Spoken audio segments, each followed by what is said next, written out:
Et bienvenue chers élèves de quatrième. Si vous regardez cette vidéo, c'est que vous voulez vérifier vos connaissances sur le chapitre cosinus dans un triangle rectangle. Donc dans cette vidéo, quelques petits rappels de cours, quelques petits exercices classiques, et dans une autre vidéo, il y aura des exercices un peu plus corsés que je corrigerai pour vous aider à vous entraîner toujours sur cette notion. Un petit rappel, on va travailler uniquement dans des triangles rectangles dans ce chapitre. Donc voilà un exemple de triangle.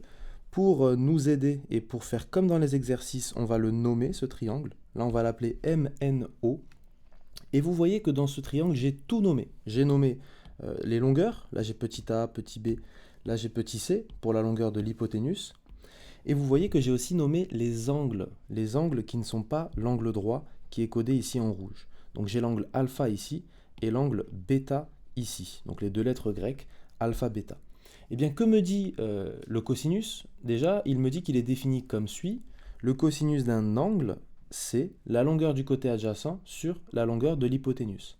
Ça veut dire, si j'applique bêtement cette formule, j'ai dans mon triangle juste en haut que le cos de l'angle MON, par exemple, donc l'angle MON c'est celui-ci, autrement dit c'est cos de l'angle alpha, eh bien c'est la longueur du côté adjacent.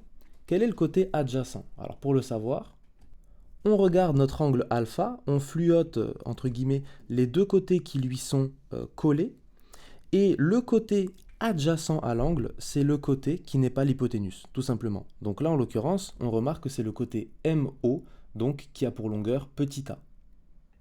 Donc ça c'est la longueur du côté adjacent, et il faut mettre au dénominateur la longueur de l'hypoténuse. Ici c'est le côté NO qui a pour longueur petit c. Donc on écrit NO, et si on remplace, ça fait petit a sur petit c. Voilà un exemple d'utilisation du cosinus. Cette formule, elle est très utile, et j'ai mis ici en bleu, à chaque fois, quand votre objectif ce sera de déterminer une longueur, le cosinus va pouvoir être très utile.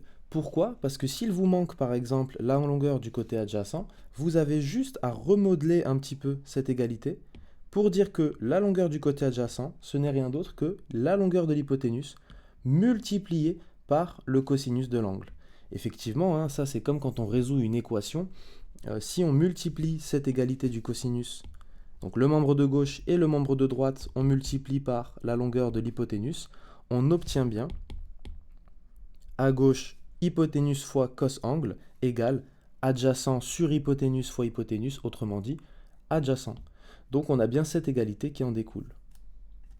Vous pouvez aussi retenir par cœur que la longueur d'un côté adjacent dans un triangle rectangle, c'est égal à la longueur de l'hypoténuse fois le cosinus de l'angle. Attention à ne pas vous tromper sur l'angle.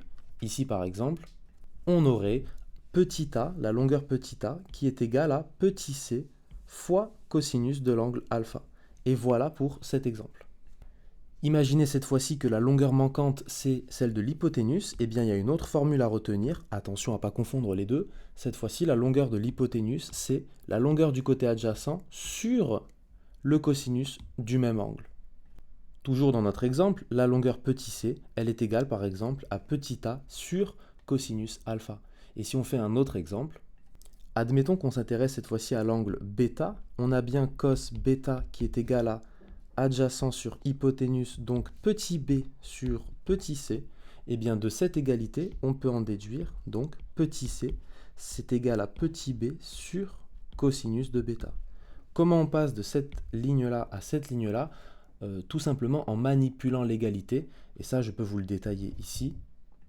En multipliant d'abord par c, on obtient comme égalité équivalente c fois cos bêta égale petit b, et cette fois-ci, en divisant par cos bêta, on remarque qu'on aura à gauche uniquement petit c, et à droite petit b sur cos bêta.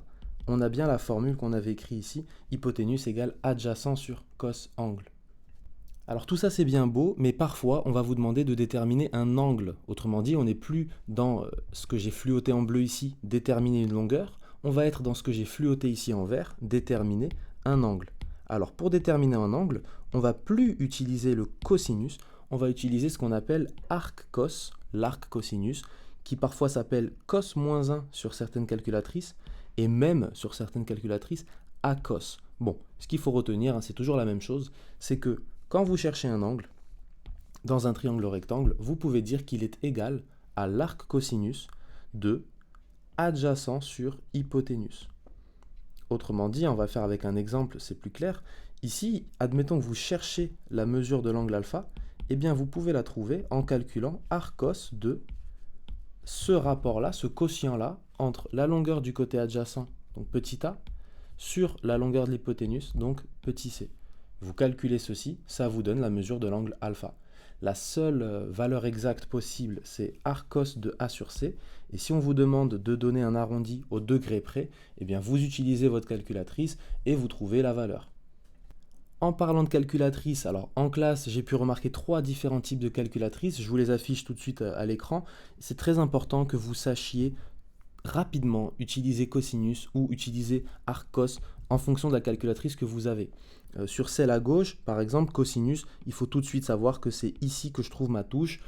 On essaye de vérifier au préalable dans les réglages qu'on est bien en degrés et non pas en radians. Ça, on avait vu une petite vidéo pour faire les réglages. Mais normalement, une fois que vous les faites une fois, il n'y a plus à les refaire. Donc d'ici l'interrogation, vérifiez bien que vous êtes dans les bons réglages. Donc cosinus c'est ici, et pour faire arc cos, eh bien seconde, la touche cos, vous êtes dans arc cos. Ensuite, n'oubliez pas de fermer la parenthèse quand vous avez fini votre formule. Pour la calculatrice du milieu, la TI Collège plus solaire, alors Texas Instruments, le cos il est ici. N'oubliez pas de fermer la parenthèse à la fin. Et pour arc cos, vous faites seconde, cos, et vous avez bien votre arc cos. Et pour la calculatrice à droite, cosinus il est ici, et pour faire cos moins 1, donc arc cos, c'est seconde ici, la touche bleue, et cos ici. Pareil, n'oubliez pas de fermer les parenthèses dans vos calculs. Pour vérifier que votre calculatrice est dans les bons réglages, un petit tableau avec des exemples de valeurs. Sur la première ligne, je vous donne des valeurs en degrés, et sur la deuxième ligne, je vous donne les valeurs que vous êtes censé trouver quand vous faites le cosinus des degrés de la première ligne. Par exemple, cosinus de 0 degré, vous devez trouver 1 sur votre calculatrice. Cosinus de 60 degrés, vous devez trouver 0,5. Là, en l'occurrence, c'est une valeur exacte. Très souvent, les valeurs ne seront pas exactes et on donnera des arrondis au centième, par exemple. Donc c'est ce que j'ai mis ici. Le cosinus d'une valeur en vert, comme 0 degré, ça vaut la valeur en bleu, arrondi au centième. Donc là, c'est une valeur exacte, mais là, par exemple, pour cosinus de 100 degrés, on aura moins 0,17, c'est une valeur approchée, arrondie au centième. Remarquez quelque chose, comme on travaille dans des triangles rectangles, vous n'allez travailler qu'avec des angles aigus, autrement dit plus petits que 90 degrés. Donc en réalité, nous, on va s'intéresser qu'à la partie gauche du tableau.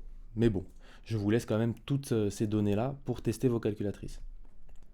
A l'inverse, lorsque vous allez calculer arc cosinus, eh bien c'est comme passer de la deuxième ligne à la première.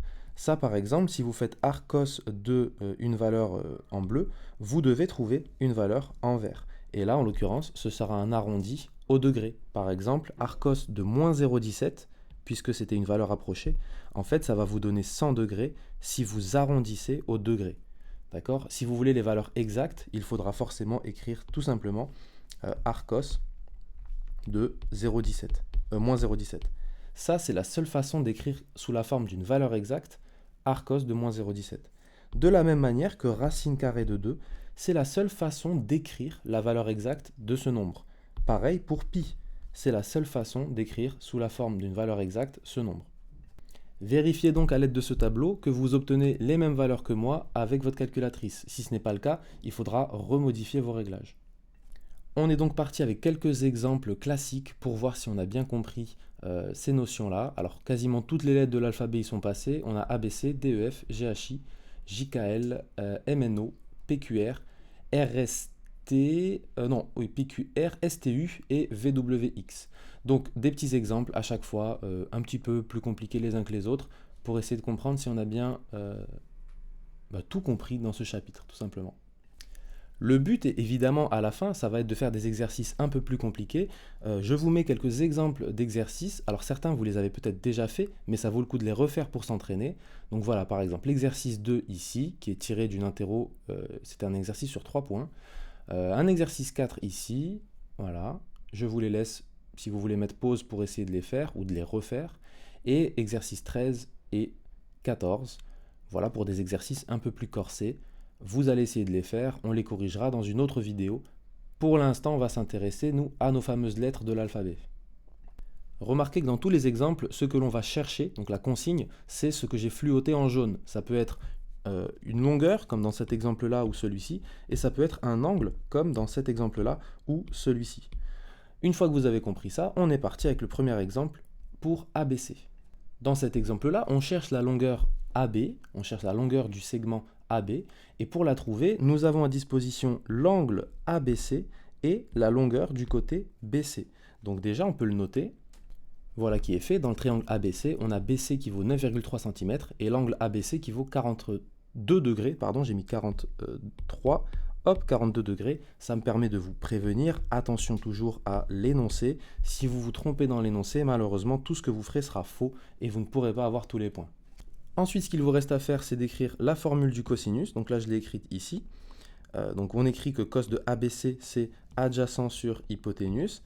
Et maintenant, nous allons voir qu'est-ce qu'on cherche, qu'est-ce qui nous manque dans cette égalité. Nous, on cherche AB. Autrement dit, c'est le côté adjacent. Revoyons la formule. Adjacent, c'est hypoténuse fois cos angle. C'est ici. Donc on va utiliser cette formule pour trouver la longueur manquante. On écrit donc que AB, c'est égal à BC fois cos ABC. On remplace par les valeurs ici 9,3 fois cos de 42 degrés. Et évidemment, maintenant, vous ne pouvez plus travailler avec votre tête, vous allez devoir utiliser la calculatrice. 9,3 fois cos 42, ça donne 6,91124687. Attention, quand vous voyez ce genre de choses, ce ne sont jamais des valeurs exactes, comme je le répète souvent. Donc là, si on devait donner la valeur exacte de AB, ce serait 9,3 fois cos 42. Point. Si on doit donner une valeur approchée, par exemple au dixième près ou au centième près, eh bien on va regarder 6,91. Donc si j'arrondis au dixième, ce serait 6,9. Si j'arrondis au centième, ce serait 6,91. Donc on va arrondir ici au dixième, par exemple, pour dire que AB fait environ 6,9 cm. Attention à la phrase de conclusion, soit vous parlez du segment AB et vous dites qu'il mesure environ 6,9 cm, soit vous parlez de la longueur AB et vous dites qu'elle vaut environ 6,9 cm. Dans le triangle DEF, cette fois-ci, c'est un petit peu différent. On cherche la longueur de l'hypoténuse. Alors, on pourrait utiliser directement la formule si on la connaît, je vous la rappelle.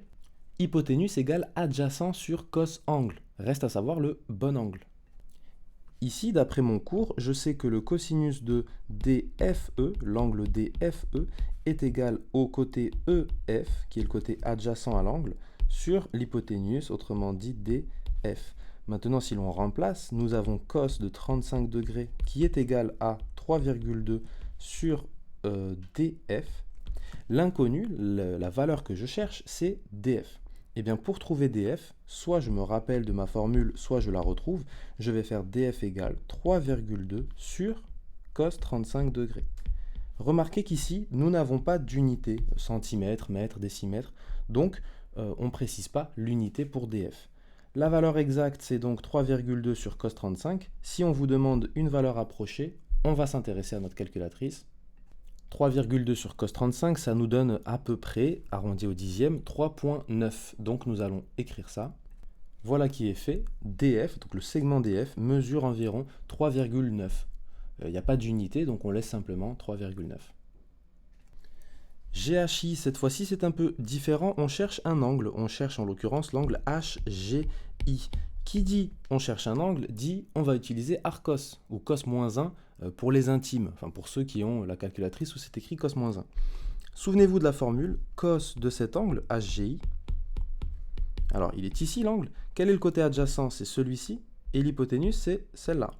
L'hypoténuse, c'est toujours le plus simple à trouver. Donc, si vous galérez à trouver le côté adjacent, repérez d'abord l'hypoténuse. Et ensuite, le côté adjacent, c'est l'autre, celui qui est collé à l'angle et qui n'est pas l'hypoténuse.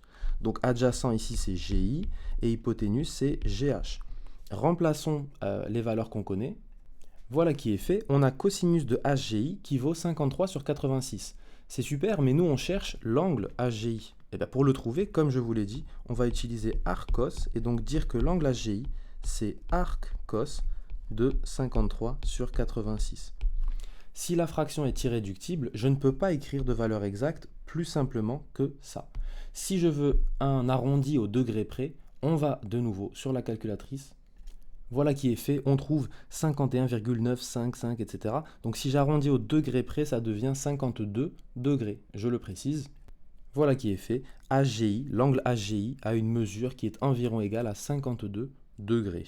Et voilà pour cet exercice. De nouveau, nous allons chercher un angle, sauf que cette fois-ci, si on cherche adjacent sur hypoténuse, on remarque que l'hypoténuse, on l'a, mais le côté adjacent, gros point d'interrogation. On ne sait pas du tout combien il mesure. Donc ça nous fait deux inconnus, l'angle et le côté adjacent. Eh bien, l'avantage, c'est qu'on avait rencontré un peu plus tôt dans l'année un certain théorème, celui de Pythagore, qui vous dit que ce côté-là, JL, puisqu'il fait partie d'un triangle rectangle JKL, je peux trouver sa longueur. JL carré, c'est JK carré moins LK carré. Je vais un peu vite dessus puisque ce n'est pas l'objectif de la vidéo. Et on trouve au final JL. Attention évidemment à bien mettre dans la même unité les longueurs que vous avez à disposition. Là c'est centimètres et ici décimètres, donc je mets dans la même unité. Ça me donne pour JL carré 105 au carré moins 76 au carré. On fait ce calcul. Ça fait un gros nombre qui est 5249 et vous savez qu'alors JL ce sera la racine carrée de ce nombre. Si 5249 n'est pas un carré parfait, cette racine-là, c'est le seul moyen pour nous d'écrire la valeur exacte. Donc on va voir, en l'occurrence, racine de 5249, ce n'est pas une valeur exacte, 5249 n'est donc pas un carré parfait, on va garder racine de 5249.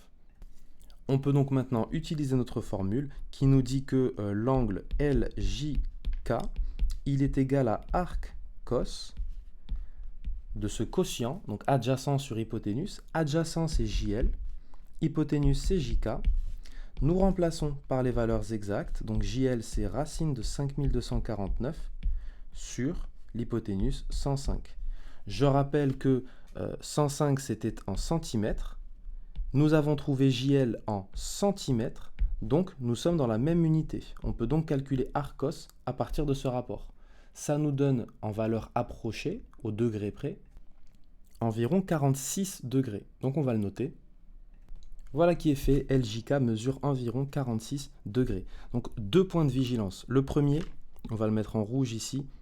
Attention, prenez des valeurs exactes. Il faut, pour conserver les égalités, utiliser les valeurs exactes. Sinon, sur votre copie, vous verrez certainement un attention VE pour valeur exacte. Et deuxième point de vigilance, mettez dans la même unité. Ici, on avait des décimètres et des centimètres. On a tout converti en centimètres pour calculer JL et pour ensuite calculer la mesure de l'angle LJK. Pour MNO, alors c'est un peu similaire, on cherche un angle, en l'occurrence l'angle ONM, et nous remarquons que si on applique directement la formule arcos de adjacent sur hypoténuse, donc quel est le côté adjacent à cet angle? C'est ON, et l'hypoténuse c'est MN. D'accord? Eh bien le problème c'est que nous avons l'angle ONM qui est égal à arcos de ON sur MN. Le problème, c'est qu'on a deux inconnus. On ne connaît ni cet angle, ni ON. Il va falloir trouver ON. Comment? Eh bien, vous avez un triangle rectangle, vous connaissez deux longueurs, vous pouvez trouver la troisième à l'aide du théorème de Pythagore. Donc, grâce à ce théorème, vous allez trouver ON. Comme ON n'est pas l'hypoténuse, on a ON carré égale NM carré moins OM carré. Ça vous donne 5 au carré moins 4 au carré. 25 moins 16, autrement dit 9, donc ON c'est la racine carrée de 9, donc 3. Alors ça, soit vous le rédigez comme ceci, soit vous remarquez qu'il s'agit d'un triplet pythagoricien, hein, vous connaissez normalement le triangle 3, 4, 5, ça fait plusieurs fois qu'on le voit dans le cadre du théorème de Pythagore, donc vous savez que ON va forcément faire 3. Bon, dans le doute, vous pouvez le rédiger comme ceci. Ensuite, ce qui va nous intéresser, ça va être de dire qu'alors l'angle ONM c'est arc cos de 3 sur 5. On va chercher sur notre calculatrice une valeur approchée au degré près.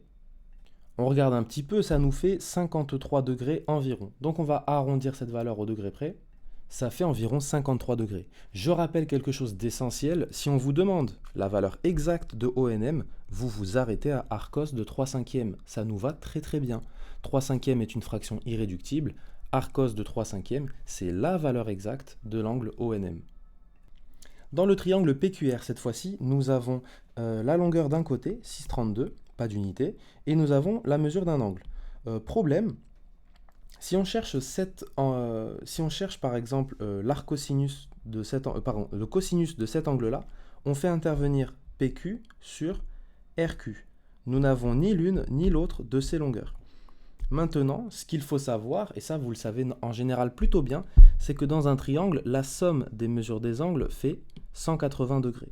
Donc en réalité, cet angle-là n'est pas du tout inconnu, puisqu'il s'agit en fait de 180 degrés moins les 90 degrés de l'angle droit, plus les 50 degrés de l'autre angle.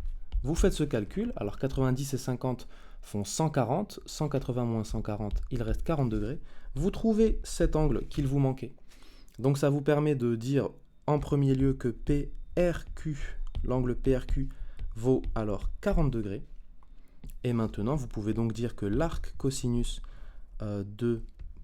PRQ, cosinus de PRQ, c'est le côté adjacent sur l'hypoténuse, donc PR sur RQ. Et là, vous remarquez qu'on n'a plus qu'une seule inconnue, donc PRQ c'est 40 degrés, PR c'est 6,32, et on fait apparaître l'inconnue RQ. Ça tombe bien, on va pouvoir la trouver. RQ, c'est l'hypoténuse, donc si je me souviens bien, c'est 6,32 sur cos 40. C'est la seule façon pour moi d'avoir la valeur exacte. Si je veux un arrondi au centième près pour changer, on va aller sur la calculatrice. 6,32 sur cos 40, ça fait environ 8,25. Donc on va le noter. Voilà qui est fait. Et en l'occurrence, il n'y avait pas d'unité, donc on ne va pas parler de centimètres, ni de décimètres, ni de quoi que ce soit. On laisse comme ça. Un exemple intéressant, on a non seulement un triangle rectangle, mais il a en plus la faculté d'être isocèle. Donc on sait que ce côté-là a la même longueur que ce côté-là. En quoi ça va nous aider? Eh bien, on va utiliser une autre propriété d'un triangle isocèle qui nous dit que les deux angles à la base sont de même, vous l'avez dit j'en suis sûr, mesure. Donc ici on a la même mesure ici et là. Et en réalité, puisque cet angle-là fait 90 degrés, on va pouvoir trouver la mesure de cet angle et donc de cet angle. Appelons par exemple x cet angle-là, ou allez, pour être un petit peu plus cohérent avec les notations de mesure d'angle, appelons-le alpha. Vous savez que alpha plus alpha, donc 2 alpha plus 90, c'est censé vous donner les 180 degrés qui sont la somme des mesures des angles dans un triangle rectangle. Ici, enfin dans un triangle tout court d'ailleurs. Ici, l'inconnu qu'on a, c'est alpha, pour faire un petit peu de résolution d'équation. Donc si on essaye de résoudre cette équation, on a 2 alpha qui vaut 180 moins 90, donc 90. Et si on divise par 2, on trouve que alpha vaut 45 degrés. Donc en réalité, tous nos angles sont connus dans ce triangle. Nous avons ici 45 degrés et 45 degrés. Eh bien, l'angle qui va m'intéresser, c'est celui-là, puisque maintenant, je peux donc conclure, on va l'écrire ici, que cosinus de UTS, c'est ST sur UT, adjacent sur hypoténuse. Donc maintenant, je remplace les valeurs que je connais. J'ai donc cos 45 degrés qui est égal à ST, qui est mon inconnu, sur 8,3. Je peux donc en déduire que ST, c'est 8,3 fois cos 45. C'est la seule façon pour moi d'avoir la valeur exacte. Si je veux une valeur arrondie à l'unité pour changer au niveau des longueurs, on va regarder ce que ça donne. 8,3 fois cos 45, ça fait environ 5,9 si j'arrondis au dixième. Et si j'arrondis à l'unité, comme j'avais dit, ça fait environ 6 cm. Donc environ 6 cm, puisque je rappelle que l'unité c'était des centimètres, et on a fini. En général, les angles, on va donner des valeurs approchées au degré près. Par contre, quand c'est des longueurs, en général, c'est plutôt au dixième ou au centième. Autrement dit, peut-être au millimètre ou au centimètre en fonction de l'unité de départ. Allez, dernier exemple, tenez bon, on a cette fois-ci, on est à la recherche d'un angle. on a les trois longueurs de ce triangle. Par contre, on ne sait pas du tout s'il est rectangle ou non. Donc, premier réflexe, il faut utiliser la réciproque du théorème de Pythagore pour démontrer que le triangle est bel et bien rectangle. Je rappelle que le principe de base, le postulat, c'est qu'on ne travaille avec le cosinus que dans des triangles rectangles. Donc il faut déjà démontrer que ce triangle est bien rectangle. Allons-y. Il faut chercher le côté le plus long. Pour le savoir, alors vous êtes embêté, il y a une racine carrée. Comment je sais si racine carrée de 12 c'est plus petit ou plus grand que 4? Eh bien, la petite méthode que je vous avais donnée, vous faites un mini tableau, comme on est en train de faire dans la proportionnalité. Vous calez deux carrés parfaits qui encadrent 12. Là, en l'occurrence, il y a 9 et 16. Vous cherchez les racines, donc 3 et 4. Étant donné que 12 est entre 9 et 16, racine carrée de 12 est entre 3 et 4. Donc, il est plus petit que 4. Donc, 4, c'est la longueur du côté le plus long. OK? On calcule donc d'un côté 4 carrés, ça nous donne 16. De l'autre côté, on calcule racine de 12 carré plus 2 carré. Racine d'un nombre au carré, ça donne juste ce nombre, donc 12, plus 2 au carré, 4. Ça fait donc 16. La réciproque du théorème de Pythagore, elle nous permet de conclure qu'alors, puisque VW carré plus WX carré égale VX carré, alors le triangle est bien rectangle. Je ne détaille pas plus la rédaction, ce n'est pas l'objet de la vidéo. Vous savez utiliser le théorème de Pythagore et sa réciproque. Maintenant qu'on a démontré que le triangle est rectangle, on peut utiliser le cosinus, et en l'occurrence, le cosinus de l'angle qu'on cherche, donc WVX, c'est lui, hein, c'est égal à adjacent sur hypoténuse. Donc comme mon angle droit il est ici, j'ai donc ce côté-là comme côté adjacent et ce côté comme hypoténuse.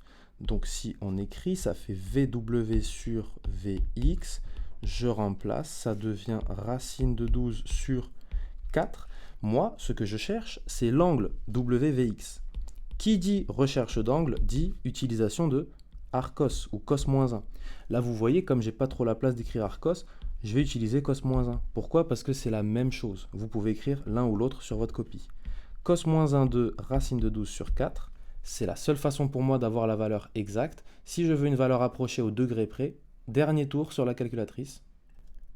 Alors là, comme par magie, et croyez-moi, j'ai pas fait exprès, on a en fait une valeur exacte. On a 30 pile. Il n'y a pas de chiffre après la virgule, ça veut dire que Arcos de racine de 12 sur 4, c'est 30 degrés exactement. Soyons fiers, on va le noter. L'angle WVX est égal, regardez bien, c'est pas des vagues, c'est un égal à 30 degrés. Donc voilà, on peut affirmer que cet angle fait 30 degrés. Et on en a fini pour les petits exemples pour vérifier si vous comprenez bien le cours.